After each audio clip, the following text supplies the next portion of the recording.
Hello guys, मैं Virendra Kumar, Gyan Jyoti PVT IT college Churu. Student, आज हम बात करेंगे समकालीन यंत्र यानी समकालीन इंस्ट्रूमेंट के बारे में आज हम बात करेंगे। उसके बाद में मैं आपको बताऊंगा कि रिकॉर्डिंग यंत्रों में टोरक। रिकॉर्डिंग यंत्रों में 3 प्रकार का टोरक विद्यमान होता है। वो कौन कौन सा टोरक होता है और किस किस प्रकार से काम करता है, वो मैं आपको बताऊंगा। तो गाइज, सबसे पहले बात करते हैं समकालीन यंत्र की। इससे पहले मेरा कहना है कि घर में रहिए, सुरक्षित रहिए और लॉकडाउन का पालन अवश्य करें और अपने सब्जेक्ट की तैयारी करते रहें। ओके गाइज, तो समकालीन यंत्र की अगर बात करें तो वे यंत्र, कौन से यंत्र? वे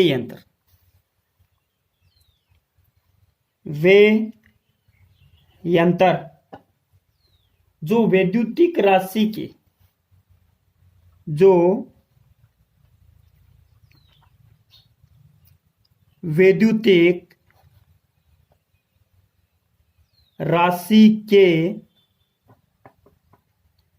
वैद्युतिक राशि के मान को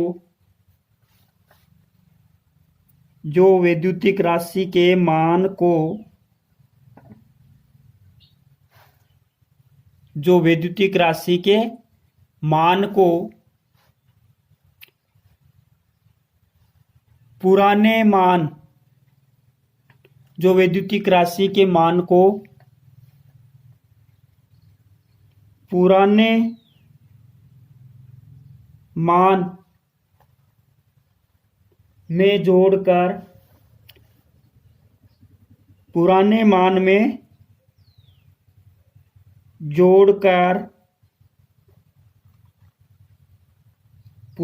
में जोड़कर प्रदर्शित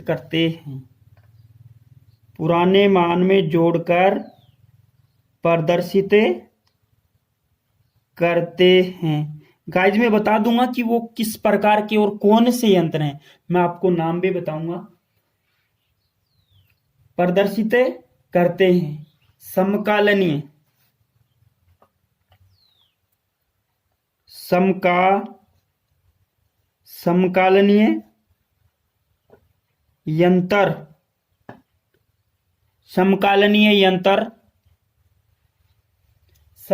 समकालीन यंत्र को बोलते हैं इंटीग्रेटिंग यंत्र। कौन सा बोलते हैं? इंटीग्रेटिंग। नाम मैंने पहले बता दिया इसका। इंटीग्रेटिंग इंस्ट्रूमेंट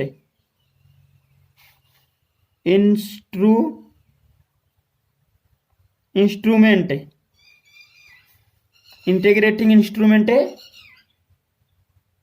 कहलाते हैं, यानी समकालीन यंत्र कहलाते हैं। मैं आज आपको बताऊंगा कि इंटीग्रेटिंग यंत्रों के बारे में कौन से यंत्र आते हैं। उदाहरण की अगर बात करें तो वो हो जाएंगे हमारे KWH मीटर, KWH यानी किलोवाट घंटा।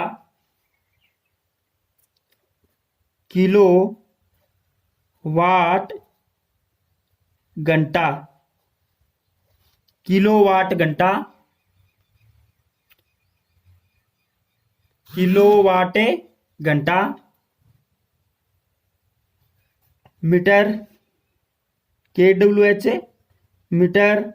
दूसरा या एनर्जी मीटर।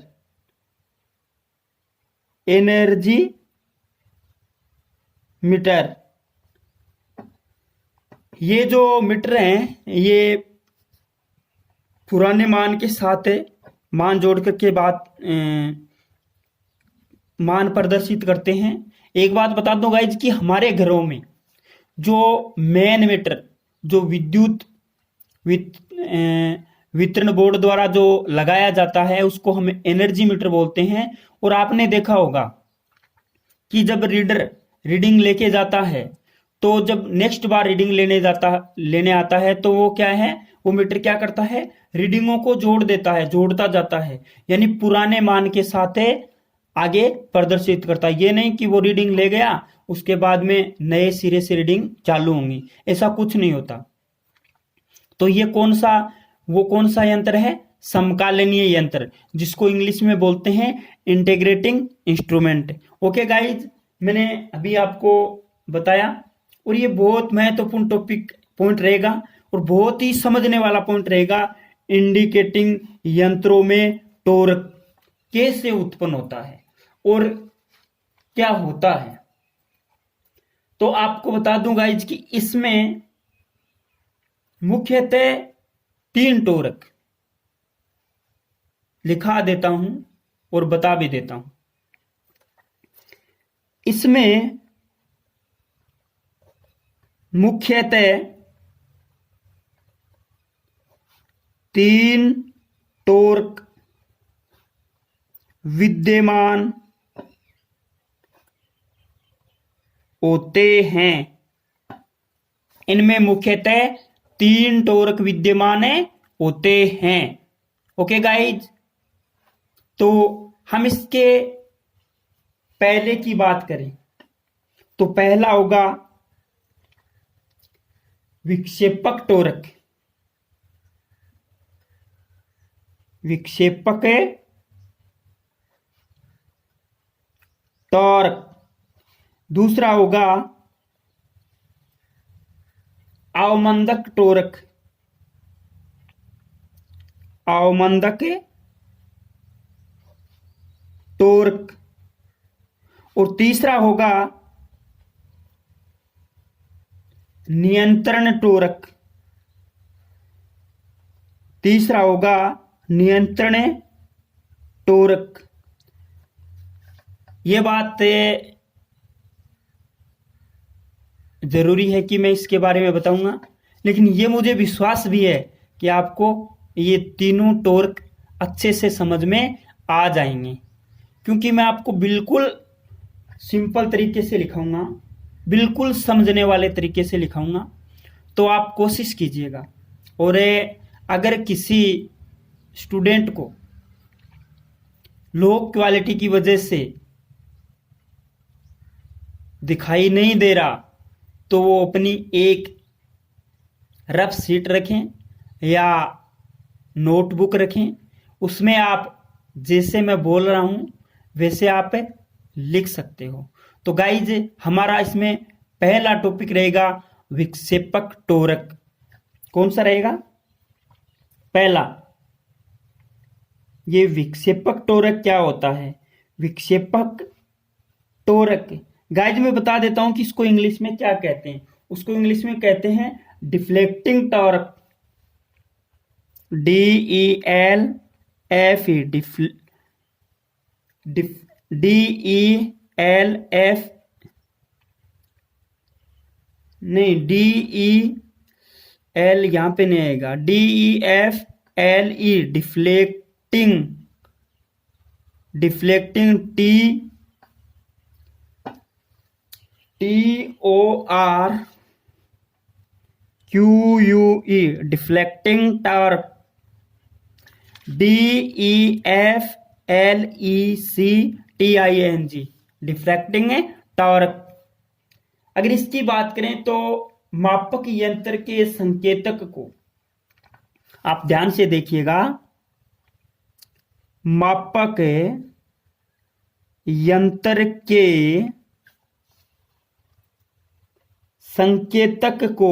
संकेतक कौन सा होता है?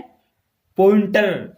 जैसे दीवार घड़ी में घंटे मिनट की जो सुई होती है ना, सुई, तो वो क्या होती हैं? संकेतक होती हैं। वो संकेत करती हैं 12 की तरफ कि भैया 12 बज गए हैं। वो संकेत करती हैं 2 बजे की तरफ कि भैया 2 बज गए हैं। तो वो क्या होते हैं? संकेतक, जिसको पॉइंटर भी बोलते हैं। क्या बोलते हैं? पॉइंटर भी बोलते हैं। ओके गाइज, तो मापक यंत्र के संकेतक को पूर्वांकित पूर्वांकित का मतलब समझते हो आप? जो पूर्व से, जो पहले से अंकित किया गया है वो। मापक यंत्र के संकेतक को पूर्वांकित पैमाने पर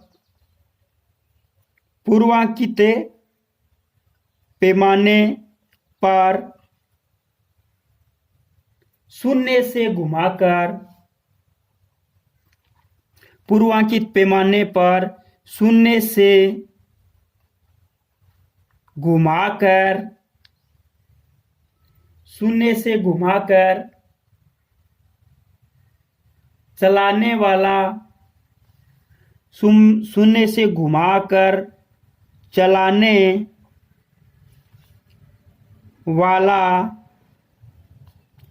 घुमाव बल, शून्य से चलाने वाला घुमाव बल विक्षेपक टोरक, चलाने वाला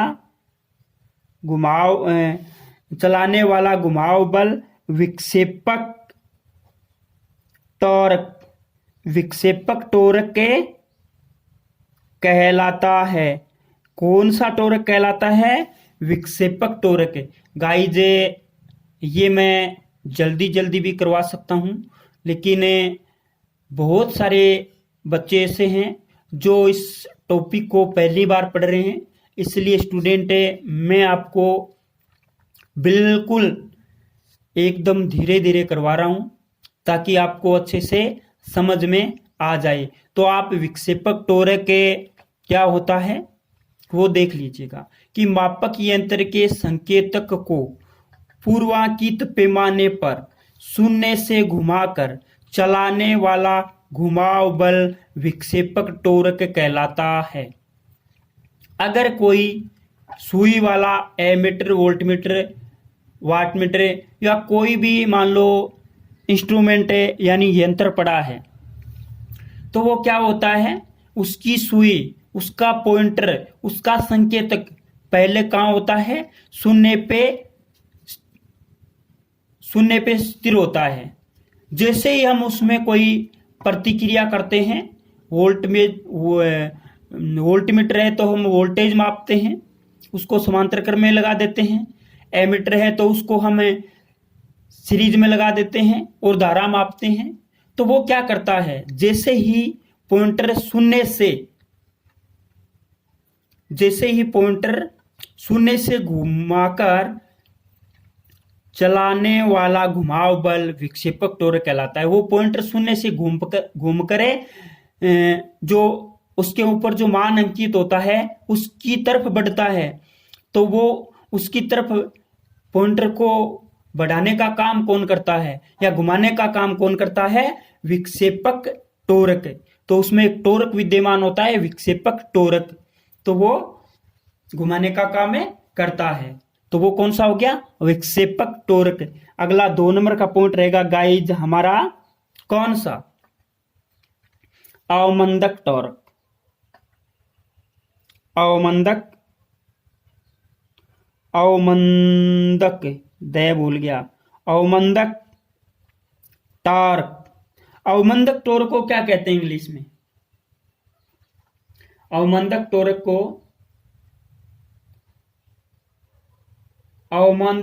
को क्या बोलते हैं वो हमें देखना है। गाइज हमें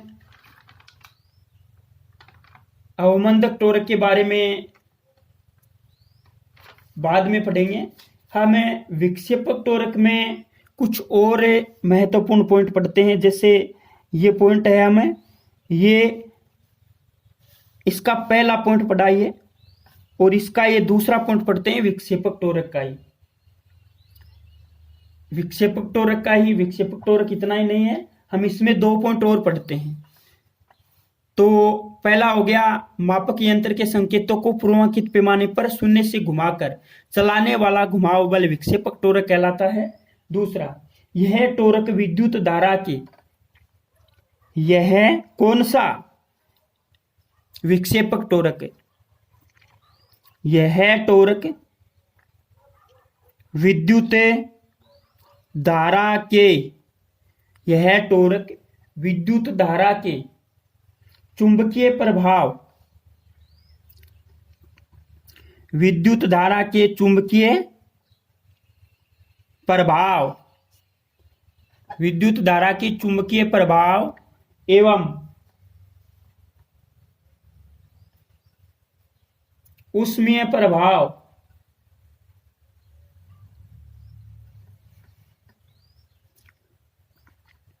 ऊष्मीय प्रभाव, रासायनिक प्रभाव, रासायनिक प्रभाव तथा स्थिर विद्युत प्रभाव, तथा स्थिर विद्युत प्रभाव में से, स्थिर विद्युत प्रभाव में से किसी एक प्रभाव, स्थिर विद्युत प्रभाव में से किसी एक प्रभाव के कारण, किसी एक प्रभाव के कारण उत्पन्न होता है, किसी एक प्रभाव के कारण उत्पन्न होता है। और 3 नंबर की बात करें पॉइंट की, तो वो होगा विक्षेपक टोरक का मान, विक्षेपक टोरक का मान यंत्र से प्रवाहित, यंत्र से प्रवाहित की गई विद्युत धारा, यंत्र से प्रवाहित की गई विद्युत धारा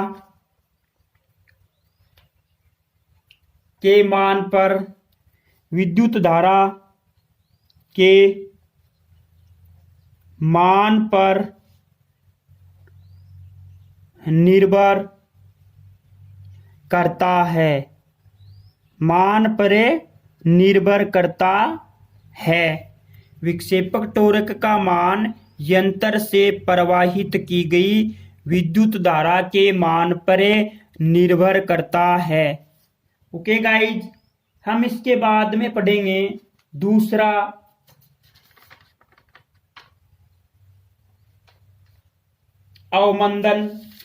अवमंदक टोरक। दूसरा पढ़ेंगे हमें अवमंदक टोरक। हमने विक्षेपक टोरक पढ़ा, अब पढ़ेंगे हमें अवमंदक टोरक। तो अवमंदक टोरक की अगर बात की जाए तो यह हमारा दूसरा पॉइंट रहेगा, अवमंदक टोरक।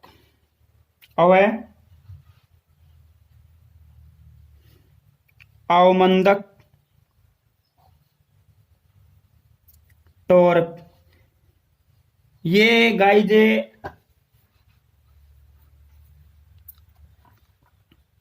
इसका आगे भी विवरण है, अवमंदक टोरक वो भी पढ़ेंगे, लेकिन हमें पहले अवमंदक टोरक के बारे में बात करते हैं। इसको इंग्लिश में बोलते हैं डैम्पिंग टोरक। कौन सा बोलते हैं? Damping, PING, DAMPING, damping torque, TORQUE, damping torque. Damping torque की अगर बात की जाए तो मापक यंत्रों में संकेतक अपनी स्थिति के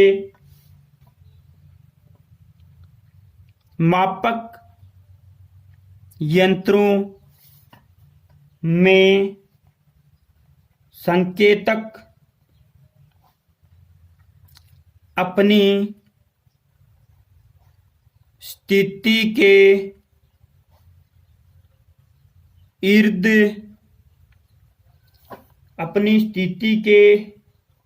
इर्द गिर्द कंपन करता है, इर्द गिर्द कंपन करता है, जिससे पाठ्यांक लेने में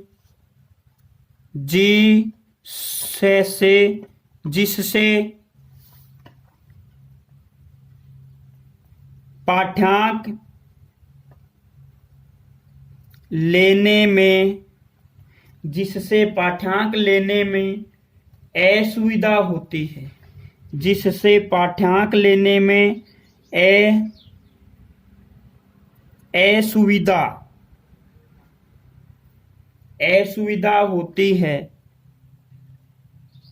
असुविधा होती है तथा पाठ्यांक में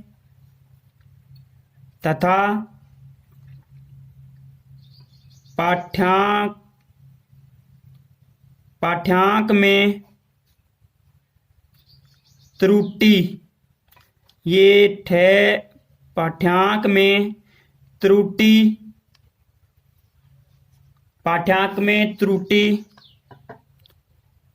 आती है, पाठ्यांक में त्रुटि आती है।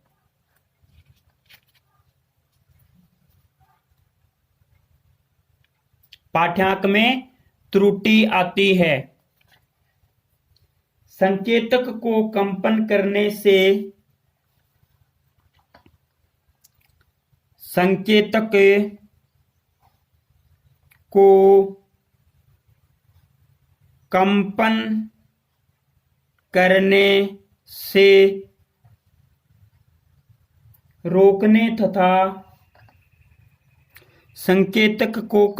करने से रोकने तथा समाप्त करने के लिए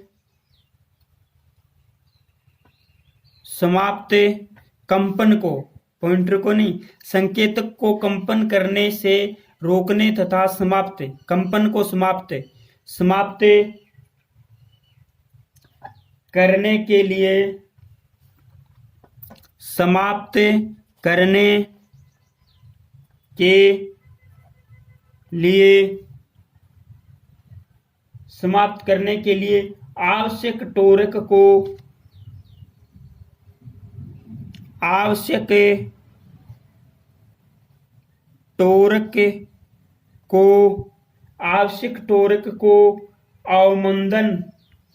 आवश्यक टोरक को अवमंदन टोरक कहते हैं। आवश्यक टोरक को अवमंदन टोरक कहते हैं। अवमंदक टोरक उत्पन्न करने की विधियां। अवमंदन टोरक उत्पन्न करने की विधियां।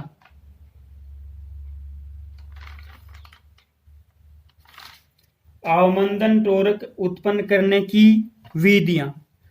अगर हमें अवमंदन टोरक उत्पन्न करने की विधियों के बारे में बात करें, अवमंदन या अवमंदक, अवमंदन टॉर्क उत्पन्न करने की विधियां। अवमंदन टोरक उत्पन्न करने की विधियां। हम अवमंदन टोरक उत्पन्न करने हैं तो इसकी दो विधियां हैं। नंबर 1, वायु घर्षण अवमंदन प्रणाली। वायु घर्षण अवमंदन प्रणाली, और दूसरी है एडी दूसरी है द्रव्य घर्षण अवमंदन प्रणाली। द्रव्य घर्षण अवमंदन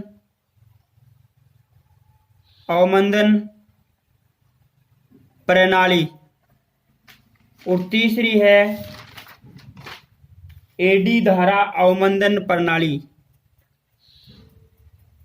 कौन सी धारा? एडी धारा अवमंदन प्रणाली। इसमें सबसे ज्यादा काम आने वाली और सबसे ज्यादा किफायती सुग्राहित प्रणाली कौन सी है? एडी धारा अवमंदन प्रणाली। तो गाइज हमें इसके बारे में बात करें तो वो रहेगी हमारी सबसे ज्यादा काम में ली जाने वाली कौन सी प्रणाली हम काम में लेते हैं इसको ज्यादा? एडी धारा अवमंदन प्रणाली को। तो हम एडी धारा अवमंदन प्रणाली के बारे में पढ़ते हैं। इस प्रणाली के बारे में पढ़ते हैं। कौन सी प्रणाली के बारे में? एडी धारा अवमंदन प्रणाली। इस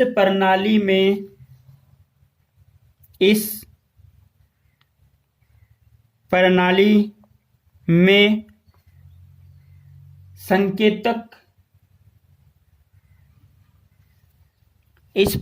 में संकेतक के साथ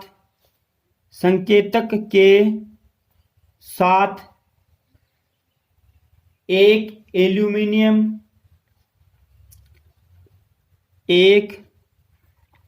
एल्यूमिनियम को मैं ALU लिखता हूं, ALLU, एल्यूमिनियम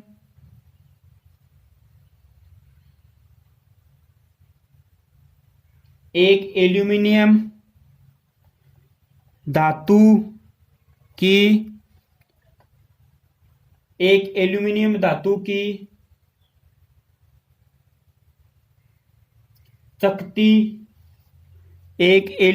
धातु की चकती जोड़ दी जाती है।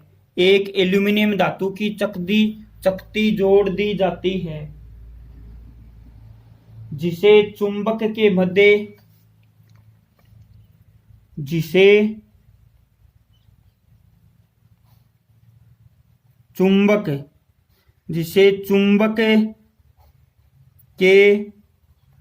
मध्य रखा जाता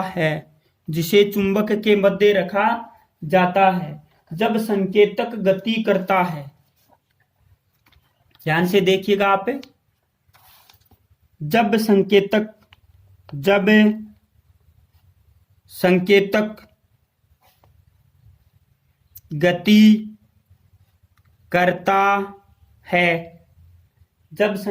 गति करता है तो चकती भी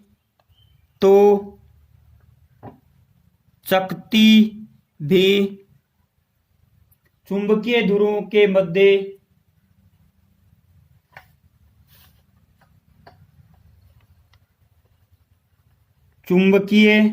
क्योंकि चुंबकीय मैंने बताया ना कि जिसके मध्य में चुंबक होती है, तो चुंबकीय ध्रुवों के मध्य गति करती है। चुंबकीय ध्रुवों के मध्य गति करती है। चुंबकीय ध्रुवों के मध्य गति करती है जिससे चकती में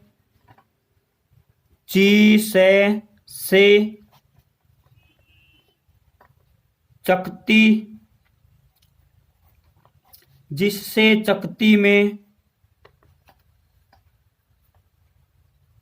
विद्युत वाहक बल उत्पन्न होता है। जिससे चकती में विद्युत वाहक बल उत्पन्न होता है जिससे चकती में विद्युत वाहक बल उत्पन्न होता है तथा लेंज के नियम से तथा लेंज के नियम से उत्पन्न विद्युत वाहक बल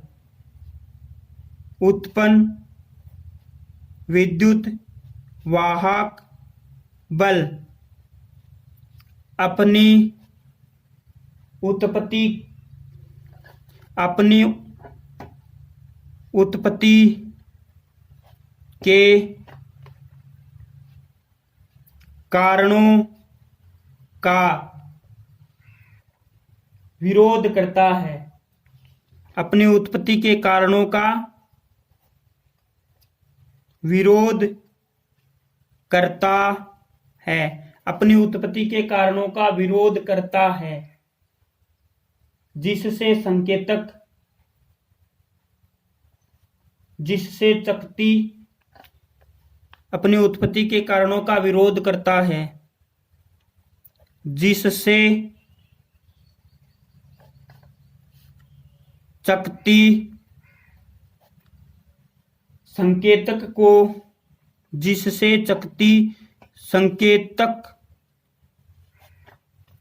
को कंपन करने से रोक लेती है। जिससे चकती संकेतक को कंपन करने से रोक लेती है और एक निश्चित पैमाने के मान पर प्रदर्शित कर देती है। तो गाइज आज के लिए इतना ही। थैंक्स से स्टडी करते रहिए, घर में रहिए, सुरक्षित रहिए। Okay guys.